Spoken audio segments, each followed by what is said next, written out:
अव्वल अल्लाह नूर उपाया,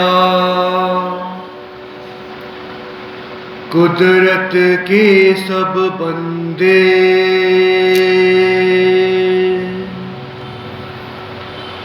एक नूर ते सब जग उपजिया, कौन पले को मंदे।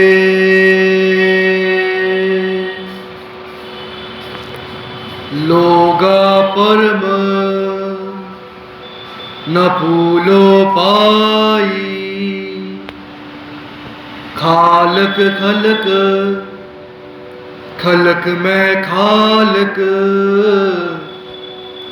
पूर रहो सब ठाई। रहाओ माटी एक अनेक पांत कर, साजी साजन हारै। ना किछ पोच माटी के पांडे, ना किछ पोच कुम्हारै।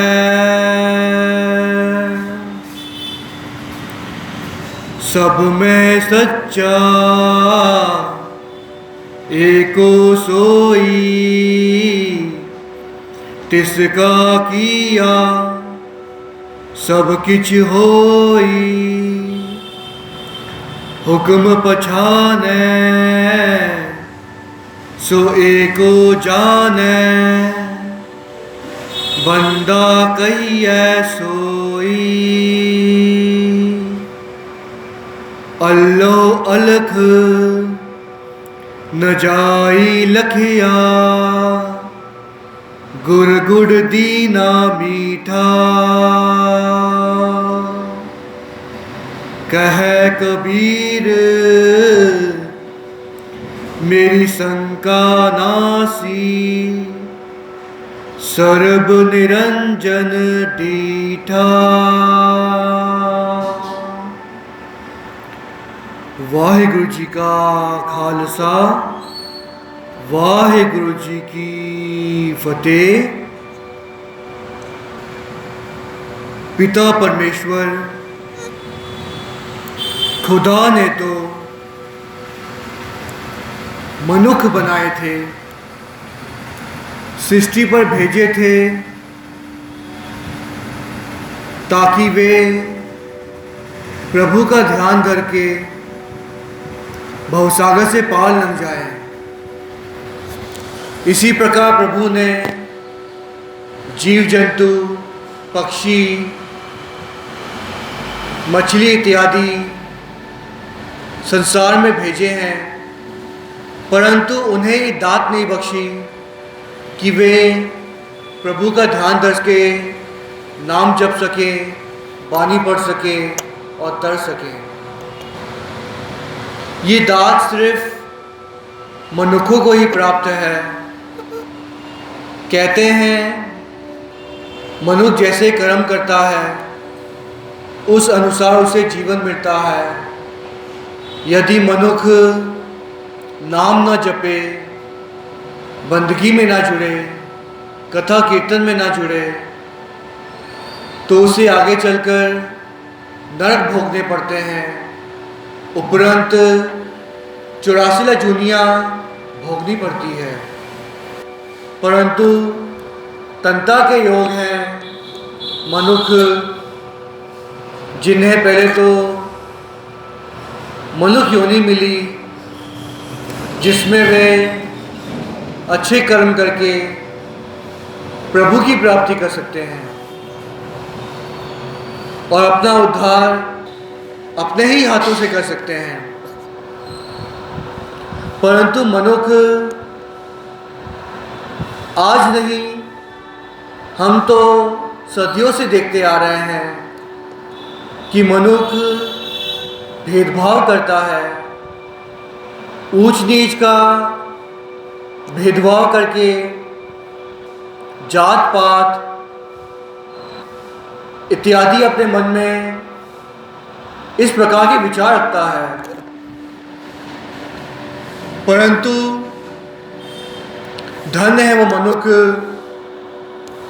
जो मनुष्य जाति को एक समान देखते हैं। ये हिंदू है, ये मुसलमान है, ये ईसाई है, ये सिख है, इस प्रकार का भेदभाव नहीं करते। धन्य है वो मनुष्य, ऐसे मनुष्य प्रभु को भी प्रिय होते हैं। ऐसे ही एक मनुष्य की आज हम साखी सुनने जा रहे हैं, जो कि जात के मुस्लिम थे, जिनका नाम इतिहास में सैयद जानी जी आया है। कहते हैं इन्होंने तुर्कों के घर पर, मुस्लिमों के घर पर जन्म तो ले लिया, परंतु इनके विचार थोड़े हटके थे, अलग थे।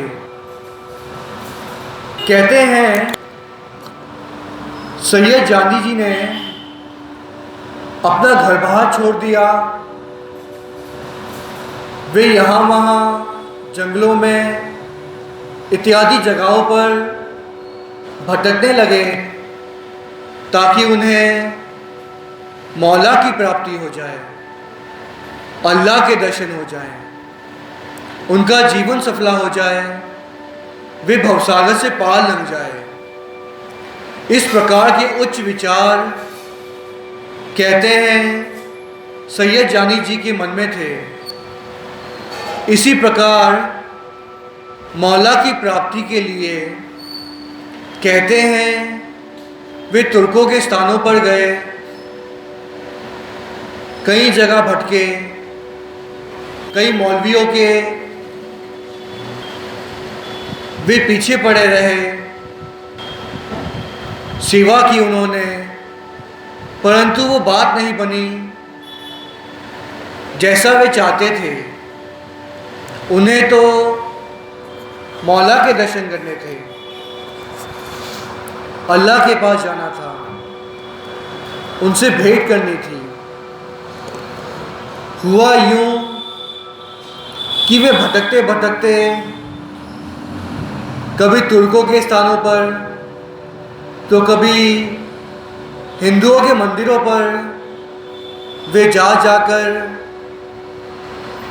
माथा टेकने लगे, नाक रगड़ने लगे, परंतु उन्हें मौला की प्राप्ति नहीं हो रही थी। वे मन में संतुष्ट नहीं थे, खुश नहीं थे, उन्हें आनंद की प्राप्ति नहीं हो रही थी। इसी प्रकार कहते हैं कि समा बीतता जा रहा था और उनकी जो मन में अभिलाषा थी मौला की प्राप्ति की, वे अब तक अधूरी थी। भटकते भटकते कहते हैं कि जब प्रभु निहाल होते हैं, तुट पड़ते हैं, तो भले ही वो आप आकर ना मिले, अपने दर्शन ना दें, परंतु वो अपने सिख को, अपने गुरमुख को, अपने संगी को, अपने प्रेमी को मिला देते हैं, ताकि प्रभु का जो प्रेमी होता है वो हमें सच्ची राह बताकर हमें गुरु के लड़ लगा देता है और हमारा उद्धार कर देता है। इसी प्रकार कहते हैं सैयद जानी जी के पिछले कोई अच्छे कर्म शायद रहे होंगे कि उन्हें सच्ची गुरु की प्राप्ति होने वाली थी, उनका उद्धार होने वाला था। कहते हैं जिस प्रकार वाणी में भी आया है, पूरब जन्म अंकुर जब प्रगटे, पेटियो पुरख रसक बैरागी। हमारे जब पूरबले भाग जाग जाते हैं तो हमें एक ऐसे मनु की भेंट होती है जिससे हमारा उद्धार हो जाता है। इसी प्रकार कहते हैं सैयद जानी जी को ख्वाजा नाम के एक गुरमुख से उनकी मुलाकात हो गई। ख्वाजा जो थे वे भी एक मुस्लिम घराने के थे, परंतु उन्होंने गुरु हरगोबिंद साहब जी का साथ प्राप्त किया। वे गुरु साहब जी के लड़ लगे और कहते हैं वे हमेशा ही गुरु साहब जी के अंग संग रहा करते थे। कहते हैं गुरु हरगोबिंद साहब महाराज जी 6वीं पातशाही, उनका जो घोड़ा था जिन्हें वे बहुत प्रेम किया करते थे और उस घोड़े की सवारी किया करते थे, ख्वाजा जी जो थे वो उस घोड़े की देखभाल किया करता था। घोड़े की साफ सफाई करनी, घोड़े को नहलाना, उसकी लिद को उठाना, घोड़े को साफ करना, घोड़े को तैयार करके गुरु साहब जी की सवारी के लिए तैयार करना, और उस घोड़े के हमेशा वे साथ साथ रहते थे। यहाँ तक कि जब गुरु साहब जी घोड़े पर बैठकर चलकर जाते तो ख्वाजा हमेशा घोड़े के साथ रहता ताकि गुरु साहब जी को कोई तकलीफ ना हो, कोई परेशानी ना हो। धन भाग है ख्वाजा जी के जिन्होंने गुरु हरगोबिंद साहब जी का साथ प्राप्त किया, उनके वे संग रहे। भले ही वे तुर्कों के ख़ानदान से थे, मुस्लिम थे, परंतु उन्होंने गुरु को पहचान लिया था। परमेश्वर जानकर उनकी पूजा की थी, अल्लाह मानकर उनका साथ निभाया और अंग संग रहे। कहते हैं ख्वाजा जी से खुश होकर एक बार गुरु हरगोबिंद साहब महाराज जी ने उसके सर पर हाथ रख दिया था और कहा था कि आपकी सेवा से मैं बहुत खुश हूँ, बहुत प्रसन्न हूँ। ये सुनकर कहते हैं कि ख्वाजा जी के भाग जाग गए थे, उसका आवागमन मिट गया था, वो भवसागर से पार लंघ गया था। उपरंत उसने कभी किसी से बात नहीं की, विचार विमर्श नहीं किया। वो हमेशा ही हर वक्त बंदगी में जुड़ा करता था, गुरु का ध्यान मन में धरता और हमेशा ही गुरु की सेवा में तत्पर रहता और गुरु साहब जी की घोड़े की सेवा करता, उसे नहलाता और गुरु साहब जी की सवारी के लिए तैयार करता।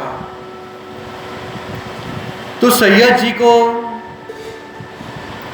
ख्वाजा जी का साथ मिला, संग मिला। कहते हैं जैसा मनुष्य संग करता है वैसा ही वे बन जाता है, उसी प्रकार उसका जीवन हो जाता है, उसी प्रकार के उसके संस्कार बन जाते हैं। कर्म बन जाते हैं।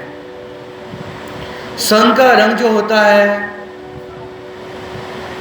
वो बहुत ही जीवन में महत्वपूर्ण होता है, क्योंकि जैसा मनुष्य संग करता है उसी प्रकार का बन जाता है। यदि मनुष्य छोटी अवस्था में गंदे बच्चों का संग कर ले तो उसके विचार उसी प्रकार के हो जाते हैं और सारा जीवन उसका नरक के समान बन जाता है। और यदि मनुष्य गुरसिखों का संग कर ले, रोज गुरुद्वारे आए, सेवा करे, पाठ पूजा करे, बंदगी करे, तो वैसा संग करके वो मनुष्य प्रभु के लड़ लग जाता है। तो धन भाग है सैयद जानी जी के, जिनको ख्वाजा जी का संग मिला। ख्वाजा जी जो कि आप गुरु के साथ जुड़े हुए थे, उन्होंने सैयद जानी जी को अपने साथ नहीं जोड़ा बल्कि प्रभु के साथ जोड़ दिया। इसी प्रकार कहते हैं सैयद जानी जी ख्वाजा जी का संग कर रहे थे और ख्वाजा जी सैयद जानी जी को सही राह बता रहे थे। सैयद जानी जी ने कहा, मुझे मौला को मिलना है, खुदा से मिलना है, अल्लाह की प्राप्ति करनी है। ख्वाजा जी ने कहा, तन तन साहिब श्री गुरु नानक देव जी की गद्दी पर इस वक्त 6वीं पातशाही तन तन साहिब श्री गुरु हरगोबिंद साहब महाराज जी विराजमान हैं, जो कि सभी कुछ जानते हैं, करन करावनहार हैं, आप खुदा हैं, अल्लाह हैं, पिता परमेश्वर हैं, सृष्टि की कर्ता धर्ता हैं, मालिक हैं। यदि तुम्हें तरना है, भवसागर से पार लंघना है, तो एक ही रास्ता है, एक ही राह है, वो है गुरु हरगोबिंद साहब महाराज। जब तुम उनके लड़ लगोगे, उनका नाम जपोगे, भक्ति करोगे, सिमरन में जुड़ोगे, सेवा करोगे, तो वो अपने आप तुम पर निहाल हो जाएंगे और तुम्हें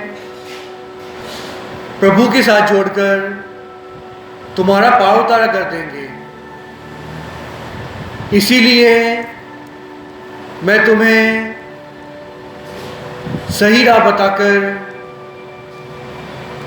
तुम्हें प्रभु के साथ जोड़ने आया हूँ। ये मौका तुम हाथ से जाने मत देना। अल्लाह यही है, प्रभु यही है, सब कुछ गुरु हरगोबिंद साहब महाराज जी ही हैं। जो इस बात को जान गया, समझो वही तर गया। ऐसा उपदेश कहते हैं ख्वाजा जी ने सैयद जानी जी को दिया। सैयद जानी जी गुरु हरगोबिंद साहब महाराज जी के महलों के सामने एक आसन लगाकर कहते हैं पेड़ के नीचे बैठ गए। उन्होंने वहां बैठकर बंदगी करना शुरू कर दिया, गुरु साहब जी को याद करना शुरू किया। उनके नाम सिमरन में वे पूरी तरह से जुड़ गए। कहते हैं ख्वाजा जी वक्त बीतने पर, थोड़ी थोड़ी समय पर आकर सैयद जानी जी को लंगर इत्यादि दे दिया करते, उनका ख्याल रखा करते थे दोस्ती के नाते, और गुरु साहब जी की सेवा किया करते थे। इसी प्रकार कहते हैं, वक्त बीतता गया और सैयद जानी जी प्रभु की बंदगी में पूर्ण तौर से जुड़ गए थे। एक बार हुआ यूं कि गुरु हरगोबिंद साहब महाराज जी संगत में बैठकर दरबार में उन्होंने संतों को संबोधित किया।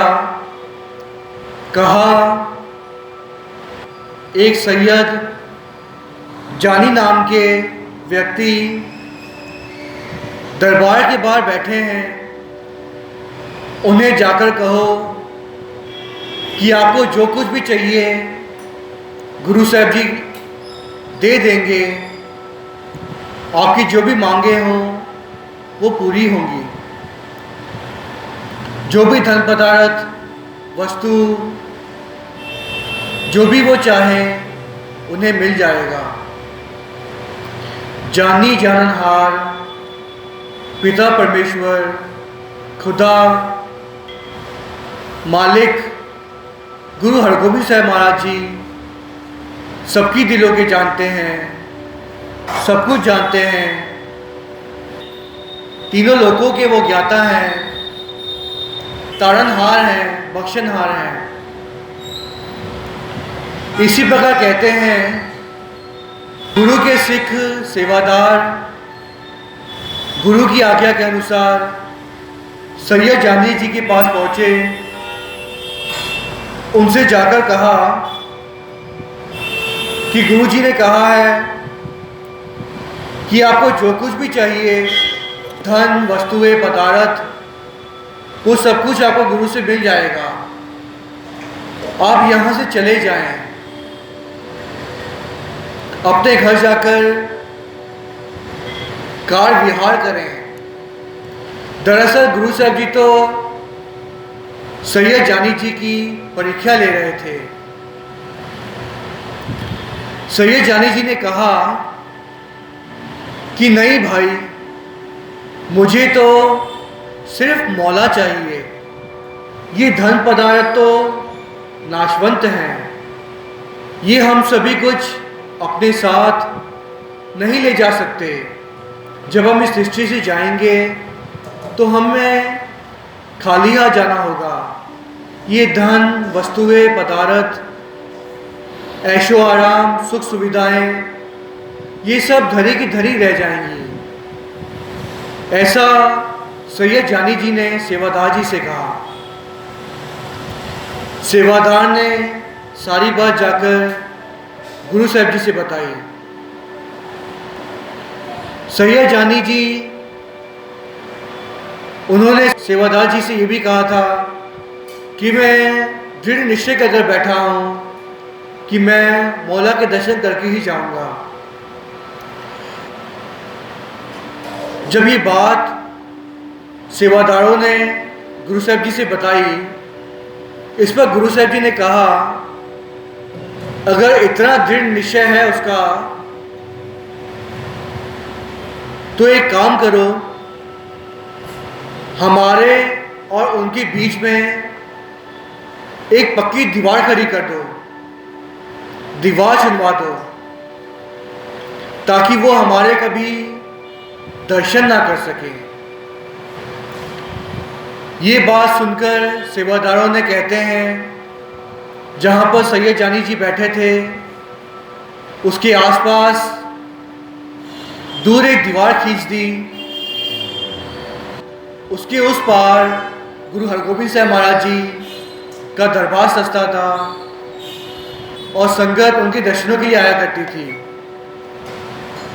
इसी प्रकार कहते हैं, सैयद जानी जी ने भक्ति करना नहीं छोड़ा और वे प्रभु के साथ, अल्लाह के साथ जुड़े रहे। कुछ समय बाद कहते हैं, गुरु साहब जी ने सिखों को फिर भेजा और कहा, देखो उसका निश्चय टूटा कि नहीं, उसे कहो कि गुरु ने कहा है कि जाकर नदी में डूब मरो, ये वचन कर दिए। सिखों ने वैसे ही जाकर सैयद जानी जी को बताया कि गुरु साहब जी ने आपके बारे में कहा है कि आप जाएं और नदी में डूब जाएं, तब आपको गुरु के दर्शन होंगे। ये सुनकर कहते हैं सैयद जानी जी बहुत खुश हो गए। कहते हैं मुझे तो गुरु के दर्शन करने हैं। पिता परमेश्वर, खुदा, अल्लाह, रब, सब कुछ गुरु ही हैं। गुरु हरगोबिंद साहब महाराज जी ही सृष्टि के मालिक हैं और धन्य है मेरे भाग जो गुरु साहब जी ने इतनी संगतों के होने के बावजूद उन्होंने मुझ नाचीज़ को याद किया, जबकि मैं उनसे इतनी दूर बैठा हूँ। धन्य है मेरे भाग। और गुरु के वचनों के अनुसार कहते हैं सैयद जानी जी ने मौला को मिलने के लिए नदी में जाकर वे कूद गए, क्योंकि गुरु साहब जी के ऐसे ही वचन थे कि मौला को मिलना है तो उसे कहो नदी में डूब जाए। गुरु साहब जी ने तुरंत ही उसी वक्त अपने सेवादारों को भेजा, जैसे कि वो जानते थे कि सैयद जानी जी अपनी जान देने के लिए सचमुच ही नदी में कूद जाने वाले हैं। कहते हैं जैसे ही सैयद जानी जी ने नदी में छलांग लगाई और जैसे ही उसके प्राण निकलने वाले थे, वे डूबने वाले थे, मरने वाले थे, सिखों ने जाकर नदी में छलांग लगा दी और उन्हें बचा लिया और उन्हें पानी से निकालकर धरती पर रख दिया। सैयद जानी जी बहुत प्रसन्न हुए। वे जानते थे कि गुरु साहब जी भी उनसे उतना ही प्रेम करते हैं जितना कि सैयद जानी जी गुरु से प्रेम करते थे। जिस प्रकार कहते हैं कि यदि मनुष्य प्रभु की राह पर चले, बंदगी करे, सेवा करे, तो गुरु साहब जी भी उनसे उतना ही प्रेम करते हैं, क्योंकि गुरु साहब जी को भी अपने प्यारे सिख अति प्रिय होते हैं। जिस प्रकार गुरदास जी भी फरमाते हैं अपनी बानी में, चरण शरण गुर एक पैदा जाए चल, सतगुर कोट पैदा आगे होए लेते हैं। एक बार सतगुर मंत्र सिमरन मात्र, सिमरन ताहे बारंबार गुर हेते हैं। यदि हम प्रभु की तरफ आगे बढ़ें, प्रभु का ध्यान धरें, प्रभु के कथा कीर्तन के साथ जुड़े, तो प्रभु भी हम पर निहाल होते हैं और अपना संग वो देते हैं और टूट पड़ते हैं, निहाल होते हैं। इसी प्रकार कहते हैं सैयद जानी जी ने भक्ति करना नहीं छोड़ी, उसी प्रकार वे भक्ति करते रहे और जाकर फिर से प्रभु का ध्यान अपने मन में धरा। और कहते हैं गुरु साहब जी ने फिर से अपने सिखों को भेजा, सैयद जानी जी को कहलवाया कि उन्हें प्रभु से जो भी रिद्धियाँ सिद्धियाँ जो भी प्राप्तियाँ करनी हैं उन्हें वो सब कुछ मिल जाएगा। जैसा वो चाहेंगे वैसा वो कर सकेंगे। परंतु धन्य है भाई सैयद जानी जी, जिन्होंने प्रभु का लड़ नहीं छोड़ा, वे गुरु के साथ जुड़े रहे और उन्होंने कहा कि नहीं भाई, मुझे तो सिर्फ़ और सिर्फ प्रभु ही चाहिए, अल्लाह ही चाहिए, गुरु ही चाहिए। रिद्धियाँ सिद्धियाँ लेकर मैं क्या करूँगा? जब मुझे गुरु का प्रेम मिल गया तो ये रिद्धियाँ सिद्धियाँ सभी कुछ तुच्छ मात्र है। धन्य है सैयद जानी जी के विचार, उनकी भक्ति, उनका गुरु के प्रति प्रेम, क्योंकि ये प्रेम ही है जो मनुष्य को प्रभु के साथ जोड़ देता है और गुरु के साथ मिला देता है। जिन प्रेम कियो तिन ही प्रभु पायो। जो व्यक्ति प्रभु के साथ प्रेम कर लेता है वही प्रभु के साथ मिल जाता है। इसी प्रकार गुरु साहब जी ने तुट कर सैयद जानी जी को अपने पास बुलवाया। जैसे ही कहते हैं सैयद जानी जी ने गुरु साहब जी के दर्शन किए, वो दर्शन करके निहाल हो गया। जिस प्रकार गुरुदास जी अपनी बानी में फरमाते हैं, दर्शन देखत ही शुद्ध की ना शुद्ध रही, बुद्ध की ना बुद्ध रही, मत में ना मत है, सूरत में ना सूरत आओ, त्यान में ना त्यान रहे हो, ज्ञान में ना ज्ञान रहे हो, गत में ना गत है। धन्य है भाई सैयद जी। सैयद जानी जी ने प्रभु के दर्शन किए, गुरु के दर्शन करके वे निहाल हो गए, उनका जीवन मरण सफला हो गया, वे भवसागर से पार लंघ गए। इसी प्रकार जो परीक्षां गुरु साहब जी ने सैयद जानी जी की ली थी, उन सभी परीक्षाओं में कहते हैं सैयद जानी जी हमेशा ही सफल रहे और आखिरकार उन्हें प्रभु की प्राप्ति हो ही गई। सैयद जानी जी की आंखें हमेशा प्रभु के दर्शनों के लिए व्याकुल रहती थी और वे हमेशा ही गुरु के दर्शन करना चाहते थे। जिस प्रकार गुरु रामदास साहब जी की आशा राग में बानी आई है, हर अमृत पिन्ने लोयना, मन प्रेम रतना राम राजे, मन राम कसवटी लाया, कंचन सो विन्ना, गुरमुख रंग चलूलिया, मेरा मन तनो पिन्ना, जन नानक मुस्क चकोलिया, सब जन्म तन तन्ना। गुरु साहब जी ने सैयद जानी जी के प्रेम को देख लिया, उनकी आंखों में अपना प्यार पढ़ लिया। सैयद जानी जी की आंखों में हमेशा आंसू रहते थे कि उन्हें गुरु की प्राप्ति हो जाए। प्रभु ने कसवटी लगाई, सैयद जानी जी की परीक्षा ली और उसमें सैयद जानी जी हमेशा ही सफल रहे और गुरु साहब जी ने सैयद जानी जी को गुरमुख बना लिया और उसका उद्धार कर दिया। धन्य है भाई सैयद जानी जी।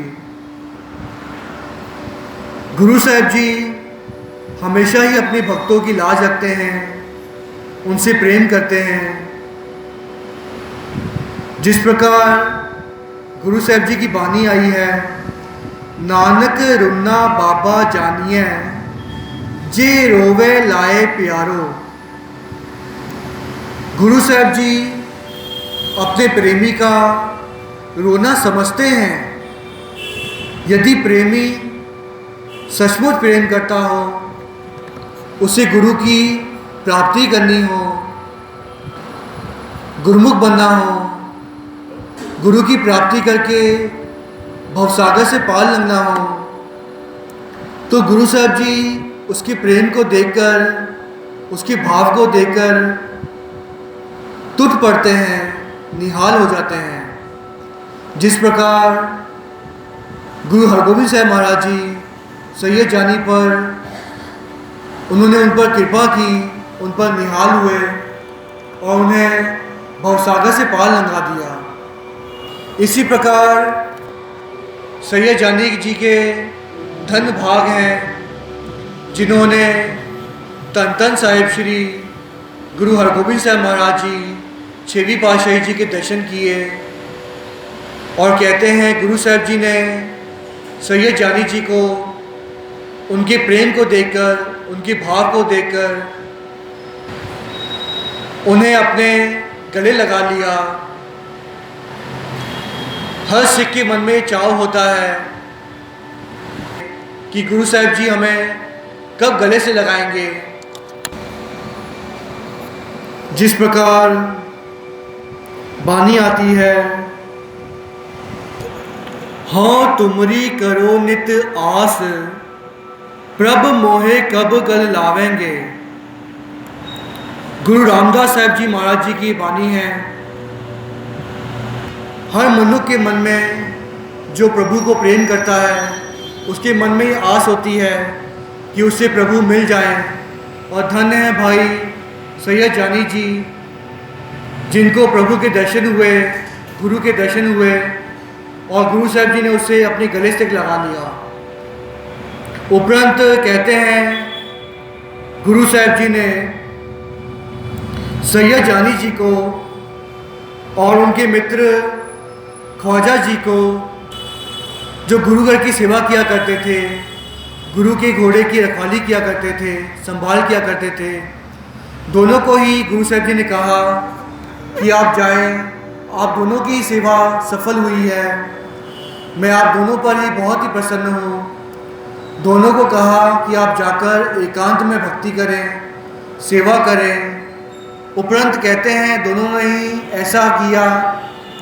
दोनों ने एकांत में जाकर प्रभु की भक्ति की, गुरु के लड़ लगे और आगे चलकर उनके पास एक व्यक्ति आया जिनका नाम इतिहास में नंदलाल आया है। दोनों ने ही उसे अपना चेला तो बना लिया परंतु कभी अपने साथ नहीं जोड़ा, बल्कि जो भी उनके पास आता उन्हें वे गुरु हरगोबिंद साहब जी के लड़ लगाते, उनके साथ जोड़ते और उन्हें प्रभु की सही राह बताते। आगे चलकर नंदलाल जी भी गुरु के दर्शनों के लिए आए, उनकी बहुत सेवा की और गुरु साहब जी उन्हें सोहना करके पुकारते थे नंदलाल जी को। और जिस प्रकार सैयद जानी जी और ख्वाजा जी को उन्होंने तार दिया था, उसी प्रकार आगे चलकर उन्होंने नंदलाल जी को भी भवसागर से पार लंघाया। तो धन्य है भाई सैयद जानी जी, धन्य है उनका प्रेम, धन्य है उनके अंदर का भाव प्रभु के प्रति, गुरु साहब जी के प्रति। काश ऐसा भाव, ऐसा प्रेम गुरु साहब जी से हम भी कर पाएँ ताकि हमारा भी उद्धार हो जाए और हम भी भव सागर से पार लग जाए, हमारा भी जीवन सफला हो जाए। कथा करते हुए आप जी के दास से कई प्रकार की भूला हो गई हैं। साथ संगत पुल्ला बख्शो, माफ़ी दियो और आशीष बख्शो कि दास आपकी इसी प्रकार सेवा करता रहे और भवसागर से पार लग जाए। मुझे कभी 84 लाख दुनिया ना भोगनी पड़े, मेरा जीवन मान कर जाए। साथ संगत ऐसी आशीष बख्शना, क्योंकि साथ संगत में ही प्रभु बसते हैं, पिता परमेश्वर आप बसते हैं। विच संगत हरिप्रभ वसे जियो, साथ संगत आशीष बख्शो, मेहर करो अपने दास पर कि दास आपकी इसी प्रकार सेवा करता रहे। फतेह का जवाब फतेह में दें। वाहिगुरु जी का खालसा, वाहिगुरु जी की फतेह।